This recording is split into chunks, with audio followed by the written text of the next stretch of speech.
여러분 승리한 장군, 왕이, 황제가 귀환할 때 어떤 행사를 하신지 아십니까? 개선행진을 하죠. 개선식이라고도 합니다. 그래서 전 세계에 보면은 유명한 장군이나 황제들을 기념하는 개선문들이 있죠. 근데 여러분, 장군이나 황제라고 해서 아무나 개선식을 할 수 있는 건 아닙니다. 시대마다 다르지만 로마의 개선식이 가장 유명했는데요. 로마 공화정 시대 같은 경우 일단 원로원에서 승인을 해야 됩니다. 근데 누구를 승인해 주냐? 독자적인 통수권을 지닌 장수가 적군을 적어도 5,000명 이상 물리쳤을 때 승인을 해주고 비용도 대줘요. 그러면 로마 큰 도로에 어마어마한 행렬이 생깁니다. 나팔수들이 앞장을 서고 그 다음에 전쟁에서 얻은 전리품들을 또 내세우고 그 다음에 다양한 모형들, 제물로 드릴 것들, 그 다음에 또 적국에서 잡아온 포로들, 그 다음에 악사들, 또 특이하게 향로를 든 사람들이 향로를 흔들면서 그 길을 갑니다. 그 향기로 사람들에게 또 알리는 거죠.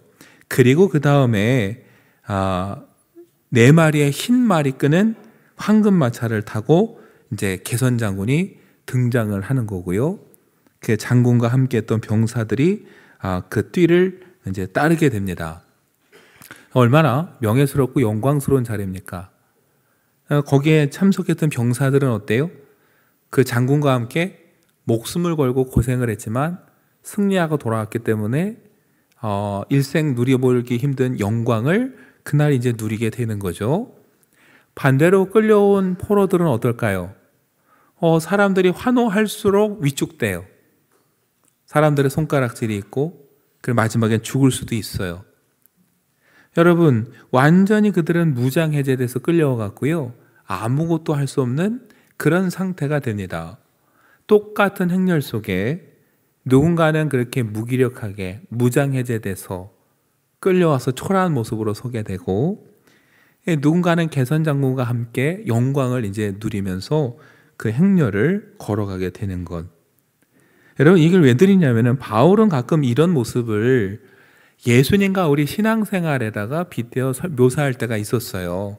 특별히 고린도후서 2장 14절 15절 말씀 보면은요, 항상 우리를 그리스도 안에서 이기게 하시고 우리로 말미암아 각 처에서 그리스도를 아는 냄새를 나타내시는 하나님께 감사하노라.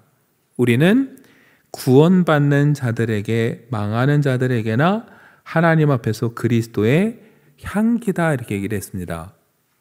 승리를 말하고 이기게 하셨다라고 말하지만 아까 설명드린 느낌이 별로 안 오잖아요. 근데 새번역 성경 보면 이렇게 묘사되어 있어요. 그리스도의 개선 행렬에 언제나 우리를 참가시키시고 그리스도를 아는 지식의 향기를 어디에서나 우리를 통하여 풍기게 하시는 하나님께 감사를 드립니다. 우리는 구원을 얻는 사람들 가운데서나 멸망을 당하는 사람들 가운데서나 하나님께 바치는 그리스도의 향기입니다. 이렇게 얘기를 하죠. 그러니까 여러분, 고린도서에 있는 이기게 하신다라는 게 어떤 의미냐면, 원래 의미가 아까 설명드린 대로 전쟁에서 이기고 돌아온 그 개선장군과 함께 뒤따라오는 그 행렬에 우리를 빗대는 거예요. 여러분, 승리하신 분은 누굽니까? 예수님이고, 우리는 그 예수님의 행렬에 초대받아서 함께 영광스러운 개선식에 참여한 이제 병사들, 믿음의 사람들인 거죠. 동시에 아까 개선장군 앞에 뭐를 피우고 간다고 그랬죠? 향로를 피우면서 이 장수의 소식을 알리는 거잖아요. 저와 여러분이 그런 사람들이라는 거예요. 세상에 누구의 향기를 전해요? 주님의 향기를 전하면서 주님이 오신다, 주님이 부활하셨다, 이렇게 사람들에게 알리는 동시에 하나님께서 기뻐 받으시는 향기의 제사가 된다라는 것. 여러분, 사실 고린도후서 말씀에는 이러한 큰 의미가 담겨져 있는 거예요. 바울은 그런 식으로 예수님과 우리의 관계를 묘사를 잘 했습니다. 그런데 고린도서에서만 그런 게 아니라 오늘 15절도 사실은 그런 모습이에요. 예수님이 통치자들과 권세들을 어떻게 해요? 무력화하였다 그랬어요. 무장해제시키셔서 무기력하게 만드셨어요. 전에는 어땠어요? 불과 며칠 전만 해도 그들이 예수님을 십자가에 못 박으라 하면서 못을 박았어요. 누가 강하고 누가 이긴 것처럼 보입니까? 통치자들이, 권세들이 이긴 것처럼 보였어요. 낙이 타고 오신 왕은 졌어요. 그러나 예수님이 죽으시고 사흘 만에 다시 부활하셨어요. 승리하셨어요. 개선장군처럼 돌아오셨어요. 바뀌었습니다. 주님을 따르던 무리들이 이제 영광스러운 행렬에 동참해서 그리스도의 향기가 되었고, 예수님을 십자가에 못 박으라고 말했던 사람들이 이제 뭐예요? 포로가 되고 전리품이 되고 무기력한 상태로 사람들의 조롱거리가 돼버렸다. 이게 오늘 바울이 말하는 15절의 모습이에요. 주님은 그렇게 승리하셨어요. 그들이 이 십자가에 못 박았지만 십자가에서 패하신 게 아니라 주님은 오히려 그 십자가에, 여러분 어떻게 돼요? 14절에 보니까 법조문으로 쓴 증서를 지우시고 제하고 십자가에 못 박으심으로 이기셨다 그랬어요. 여러분, 증서라고 했는데 원어를 보면요, 손으로 쓴 증서를 말하는데 통상적으로 무엇을 말하느냐? 오늘로 치면 차용증 같은 거예요. 채무관계, 금전관계. 여러분, 빚진 사람이 차용증 쓰고 부채증명서를 받았으면 거기에 기분 좋은 내용이 뭐가 있겠습니까? 거기에 뭐가 있겠어요?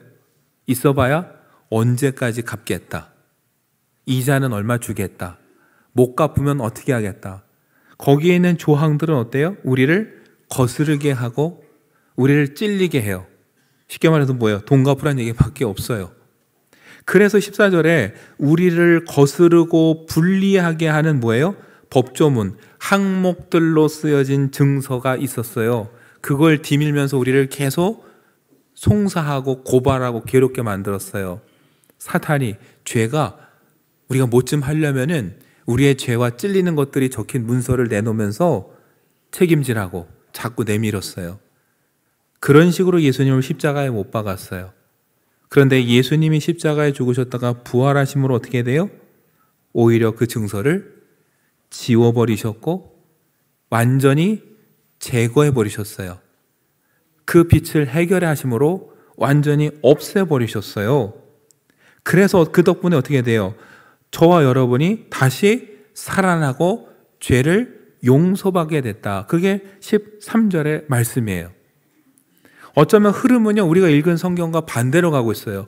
주님이 승리하셨어요. 어떻게 승리했느냐? 십자가에 못 박히심으로 그 증서를 없애버리심으로, 그 채무를 없애버리셔서 어떻게 해요? 죄로 인해서, 무할례로 인해서 죽었던 우리를 살려주셨고 우리의 죄를 해결해 주셨어요.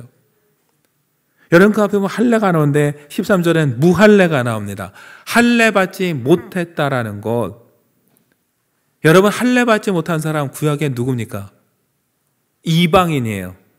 한마디로 하나님과 상관없는 백성들. 그러니까 여기서 말하는 무할례는요, 골로새 교회나 저와 여러분이 예수님을 알기 전엔 어떤 사람이었어요? 하나님과 상관없었던 사람들이에요. 죄가 쓰여져 있고 그 죄를 해결하기 위해서 이렇게 해야 된다고 무수히 적혀 있는 그 증서를 받아들고 허덕이면서 죽어가고 있었던 사람들이에요. 그런데 예수님께서 그 증서를 제하버리시고 그걸 디밀면서 요구하던 그 사람들을 무기력해 만드셨어요. 승리하셨어요. 그래서 그 개선장군을 따라서 저도 여러분도 이제 어떻게 됩니까? 다시 살아나 생명을 얻었고 그 죄로부터 자유함을 얻었다라는 거예요. 여러분, 그런 우리를 향해서 오늘 바울이 이렇게 말합니다. 크게 보면 두 가지를 말해요. 첫째는 이제 새로운 모습으로 살아가야 된다라는 거예요. 그 내용이 여러분 10절부터 쭉 나오는 거예요. 여러분, 이제 우리는 그분 안에서 충만해졌어요. 아까 말씀드렸죠. 개선장군을 따라가는 병사들, 그 병사 한 사람 한 사람 보면은 작고 부족합니다. 그것을 스스로 이 영광을 누리는 게 아니에요. 누구에게 붙어있기 때문입니까? 승리하신 예수님을 따라가고 그분과 함께 있기 때문에 이 영광의 행렬에 동참하고 있는 거예요.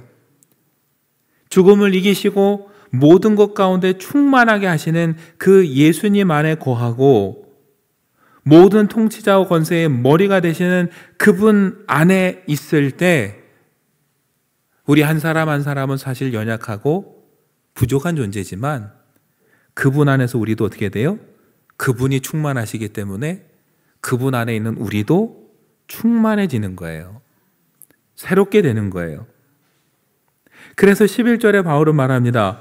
그 안에서 너희가 손으로 하지 아니한 할례를 받았으니 곧 육의 몸을 벗는 것이요 그리스도의 할례니라. 여러분, 아까 우리는 어떤 존재였어요? 예수님을 알기 전에 우리는 할례 받지 못한 자였어요. 그분 안에서 근데 우리가 이제는 어떻게 돼요? 할례 받은 자가 되었어요. 그런데 어떤 할례입니까? 손으로 하지 아니한 할례. 그때 여러분, 손으로 한 할례는 뭘까요? 여러분, 구약에서 유대인들이 율법에 따라 행하던 할례입니다. 태어난 지 며칠이 되면 해주던 할례. 그런데 이제 그 할례가 우리를 구원한 게 아니라는 거예요. 율법의 조문들을 지켜서 우리가 거듭나겠다라는 건 안 된다라는 거예요. 오히려 예수 그리스도의 할례, 그걸 통해서 우리가 새로운 생명을 누리게 되는 거죠. 여러분, 그리스도의 할례가 뭡니까?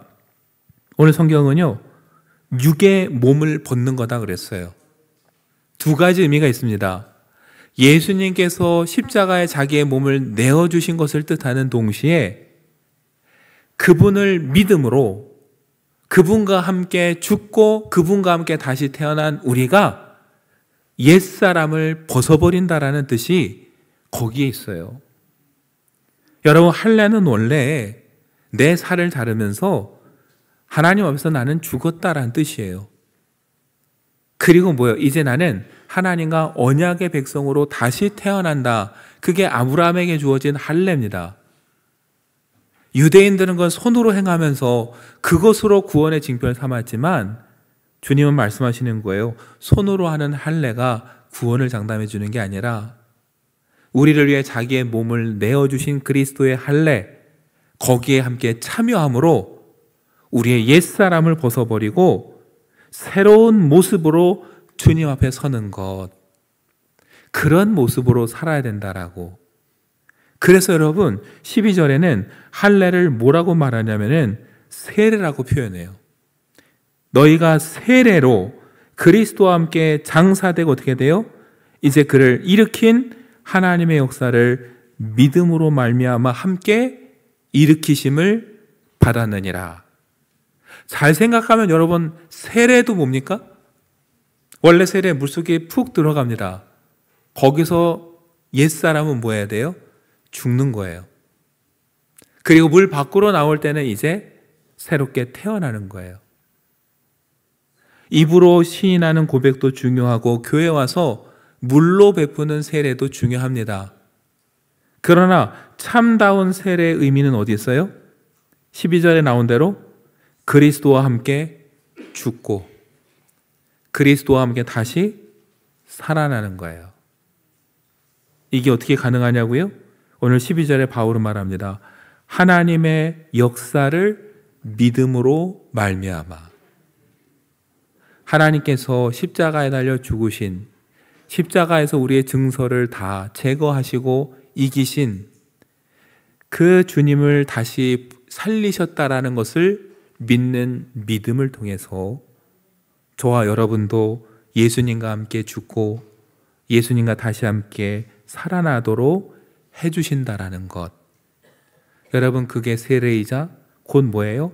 할례예요. 그리스도의 할례. 그래서 그 할례는 뭐예요?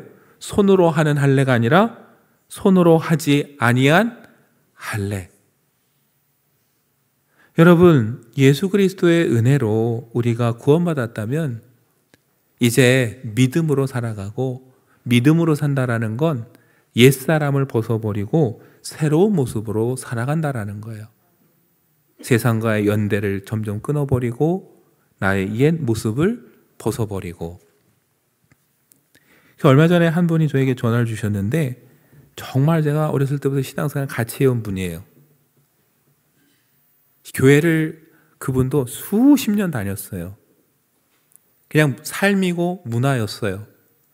근데 전화해서 갑자기 뭐라고 하시더니 여러 가지 시련을 겪으면서 결단을 하고 제자 훈련을 받겠다고 몇 달째 가서 훈련을 받는데 힘들다라는 거예요. 하루에 성경 몇 장씩 읽어야 되고 책도 읽고 기도도 하고 목요일마다 찬양 가서 찬양하고 기도하고. 네, 힘든데 할만하세요? 그랬더니 딱 한마디 하셨어요. 그동안 모호하게 교회 다녔는데 점점 분명해지는 것 같다고. 그동안 신앙생활 안 한 건 아닌데 뭔가 모호하고 아닌 것도 아니고 모호했는데 분명해지니까 참 좋다고. 내가 그동안 내 인간적인 방법으로 살아온 것 같다고. 힘들고 바쁘지만 좋다고. 그러면서 뭐라고 하셨냐면은 하루 성경 읽기도 바쁘고 공부하기도 바쁘다 보니까 점점 세상 모임이 끊어지더라는 거예요. 모임의 회장직도 넘겼대요. 애경사 쫓아다닐 시간도 없고 어울릴 시간도 없고. 그래서 제가 그렇게 얘기를 했어요.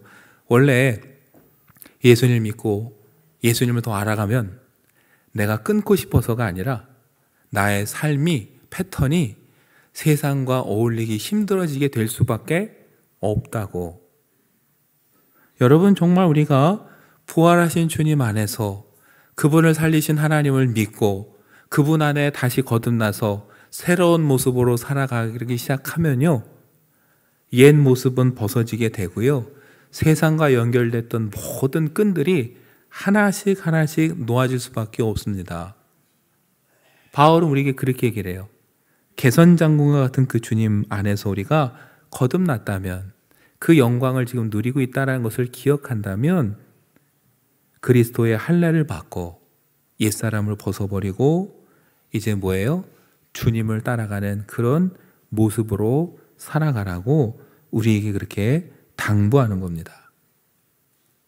그런 의미에서 두 번째 우리에게 당부하는 게 있어요. 그게 뭐냐면은 그리스도 안에 거하는다라는 것, 그에겐 다른 말로 그 외의 것에 더 이상 흔들리지 말라는 뜻이에요. 그래서 8절에 뭐라고 합니까? 누가 철학과 헛된 속임수로 너희를 사로잡을까 주의하라. 이것은 사람의 전통과 세상의 초등학문을 따름이요 그리스도를 따름이 아니니라.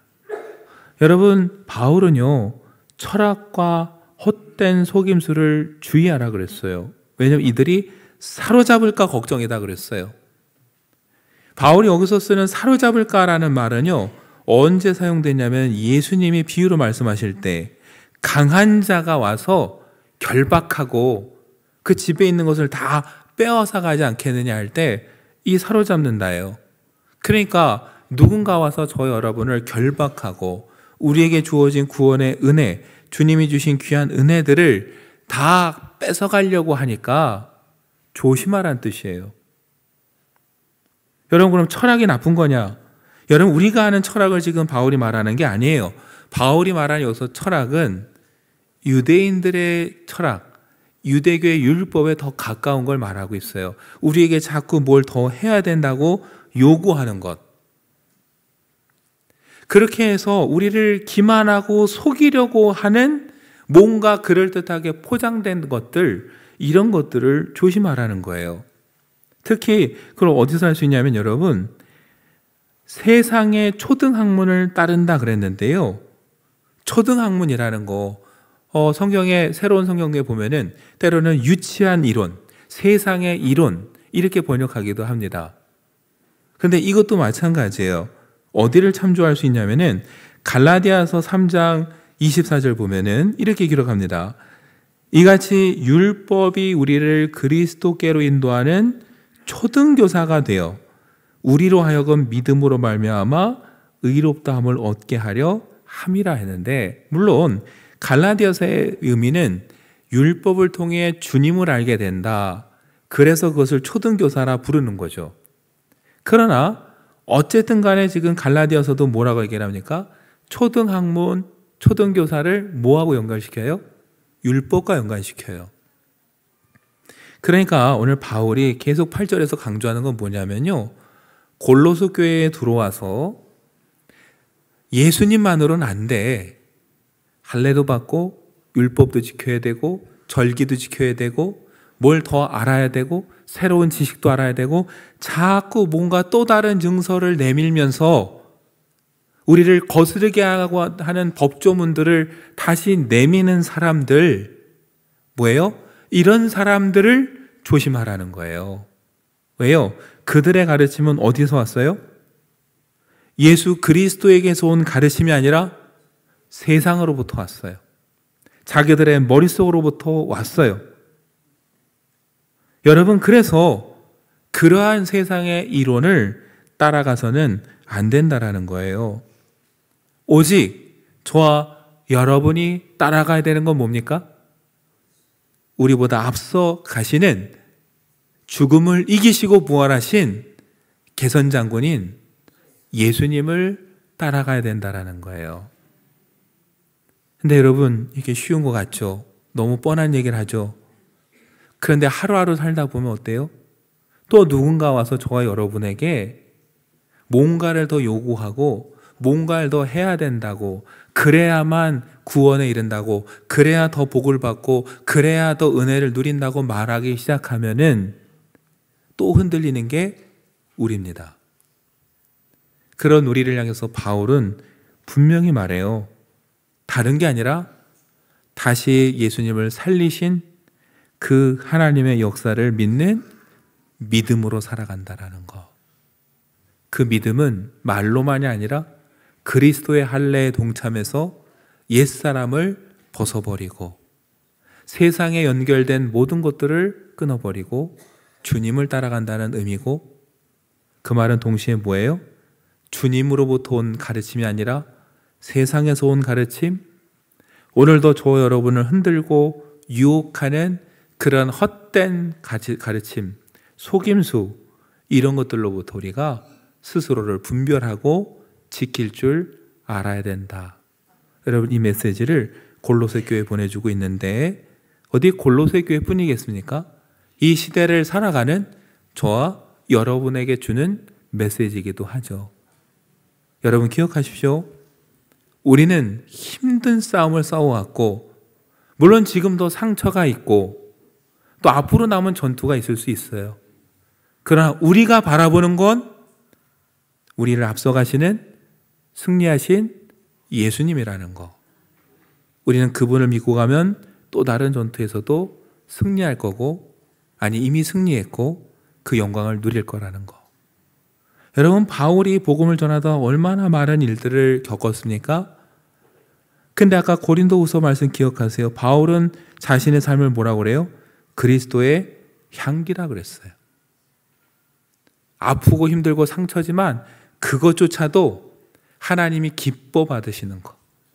앞서가신 주님을 바라보는 믿음의 군사들이 되게 해달라고 하루하루 결단하고 살아가는 저와 여러분 되시기를 간절히 축원합니다.